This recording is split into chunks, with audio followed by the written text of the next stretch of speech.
শেরেবাংলা একে ফজলুল হকের ৬২তম মৃত্যুবার্ষিকী আজ। এ উপলক্ষে ঢাকা বিশ্ববিদ্যালয়ে তার সমাধিতে শ্রদ্ধা নিবেদন করেছে আওয়ামী লীগ।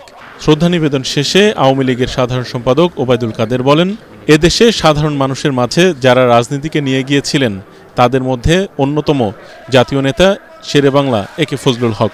শেরেবাংলার অবদান গ্রাম বাংলার কৃষকরা কোনোদিনও ভুলতে পারবে না। শেরেবাংলার নামটি যখন উচ্চারিত হয় তখনই ১৯৪০ সালে লাহোর প্রস্তাব তথা পাকিস্তান প্রস্তাবের ঐতিহাসিক স্মৃতি মনে পড়ে। তিনি আপাদমস্তক একজন বাঙালি, মাথা চুল থেকে পায়ের নখ পর্যন্ত তিনি একজন পারফেক্ট বাঙালি ছিলেন। সাধারণ মানুষের মাঝে যারা রাজনীতিকে নিয়ে গিয়েছিলেন তাদের মধ্যে অন্যতম জাতীয় নেতা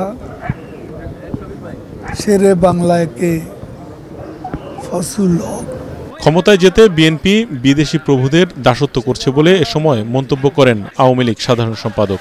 এ তকমাটা বিএনপির সঙ্গে লেগে আছে।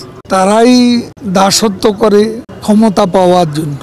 তারা জনগণের সমর্থনকে তারা মূল বিষয় হিসেবে মনে করে না। তারা মনে করে যে বিদেশি প্রভুরা তাদের দাসত্ব করলে ক্ষমতা রক্ষা করা যায়, ক্ষমতায় যাওয়া যায়। বিএনপিকে গণতান্ত্রিক দল মনে করেন না মন্তব্য করে ওবায়দুল কাদের বলেন, দলটির ইতিহাসে গণতন্ত্র প্রতিষ্ঠার কোনো নজির নেই। বিএনপিকে কোনো গণতান্ত্রিক দল আমি মনে করি, কারণ তাদের ইতিহাসটা হলো গণতন্ত্র হত্যা। তাদের ইতিহাসে গণতন্ত্র প্রতিষ্ঠার কোনো নজির নেই। তারা গণতন্ত্রকে হত্যা করেছে, প্রহসনে পরিণত করেছে এবং গণতান্ত্রিক বিধিবিধান তারা দলের মধ্যেও কোনো দিন মানেনি।